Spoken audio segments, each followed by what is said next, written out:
19 तारीख से मध्य प्रदेश सरकार किसानों की उड़द और मूंग के पंजीयन की तारीख डिक्लेयर कर रही है। हमारे मुख्यमंत्री मोहन यादव पहली बार 19 महीने में एक संवेदनशील व्यक्ति दिखे। मोहन यादव जी को हम सब मिलकर धन्यवाद दें कि उन्होंने ये निर्णय लिया। मुख्यमंत्री हमारे ही हैं, जैसा मैंने पहले कहा था। इसी सिलसिले में ग्रीष्मकालीन मूंग की दृष्टि से भी और उड़द की खरीदने की दृष्टि से भी राज्य सरकार के माध्यम से केंद्र सरकार को प्रस्ताव भेजने का निर्णय किया है और मेरी इस संबंध में कृषि मंत्री से बात भी हो चुकी है और इस आधार पर 19 तारीख से मध्य प्रदेश सरकार किसानों की उड़द और मूंग के पंजीयन की तारीख डिक्लेयर कर रही है। हमारे सभी किसान भाइयों बहनों से निवेदन करता हूं कि वे अपनी जिन अपनी फसल लगाई है वो संबंधित उपार्जन केंद्रों पर अपनी फसल के उपार्जन की तैयारी करें। सरकार सदैव किसान हितैषी निर्णय के लिए जानी जाती है। मेरी अपनी ओर से किसान भाइयों के लिए पुनः अपनी आगामी फसल की तैयारी करें। सरकार आगामी फसल भी आपकी और बेहतर से बेहतर करने के लिए आपके साथ रहेगी। भारतीय किसान संघ के साथ हम लगातार चर्चा में भी हैं ताकि हमारे सभी प्रकार के कृषि आधारित उद्योग लगा करके कई बार कुछ फसलों में खास करके सब्जी जैसे टमाटर या अन्य जगह पर भी जो भविष्य में ऐसे उद्योग लगे ताकि हमारी फसलों का देश के हित में उपयोग हो और किसानों को ठीक से वाजिब दाम मिले। आदरणीय किसान भाइयों, खूब ढेर सारी शुभकामनाएं, बधाई आपको। आपकी एकता की ताकत को देखा आपने।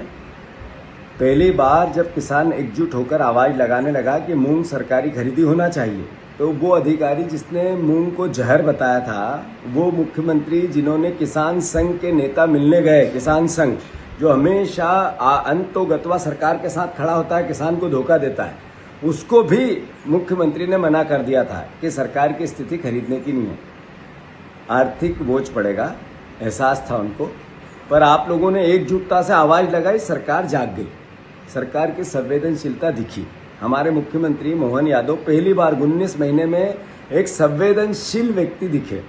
इससे पहले जो भी पीड़ित होता था, सत्ता उनके इर्द गिर्द होती थी, उस पीड़ित वर्ग का इनको एहसास ही नहीं होता था। पहली बार हुआ है किसान की ताकत से, आपकी ताकत से। साथियों, मोहन यादव जी को हम सब मिलकर धन्यवाद दें कि उन्होंने ये निर्णय लिया। मुख्यमंत्री हमारे ही हैं, जैसा मैंने पहले कहा था। ये जो चुने हुए जनप्रतिनिधि है, ये भी हमारे हैं। इनको हमेशा जब वोट देते हैं तो सर पे बिठाते हैं, हम मालाएं पहनाते हैं, बहुत इनको सम्मान दिलवाते हैं। पर अपने हित की जब बात हो तो इनको मजबूर करो, डराओ इनको इस बात का एहसास कराओ कि आप हमारे लिए हो। तो वो एहसास सरकार को हुआ और आप सब जीते। ये जीत हार का विषय भी खैर होना नहीं चाहिए, हक की बात थी और सरकार के दायित्व की बात थी, पूर्णता हुई। पर गेहूं के 2700 का क्या हुआ? 6000 सोयाबीन का क्या हुआ? धान का 3100 के? ये धोखे तो अभी जारी है सरकार के। तो आने वाले समय में ये लड़ाई भी आप सबको, हम सबको लड़नी है। साथियों, किसान भाइयों, मैं आप ही का बेटा हूँ। मैं हमेशा जब किसान के फसलों के दाम बढ़ते हैं तो खुश होता हूँ। मैं उन लोगों में से नहीं हूँ कि किसान की फसलें बढ़ी तो महंगाई की भावना लेकर राजनीतिकरण करूँ उसका। जब भौतिक जीवन में काम आने वाली वस्तुएं महंगी होती है, आवाज नहीं आती।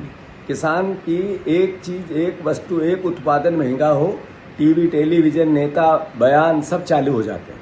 साथियों, आप सब, हम सब मिलकर आपके हितों की रक्षा करें। आपका हित राजनीतिक विचार से पहले है, ये मैं हमेशा एहसास करता हूँ।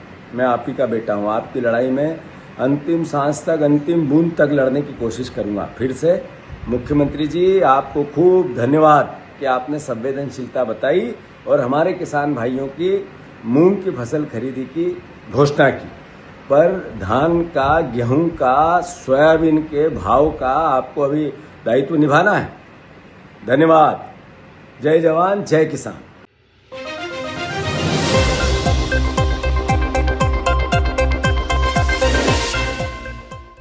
Rabindranath Tagore University, Bhopal, NIRF ranked for 5 consecutive years.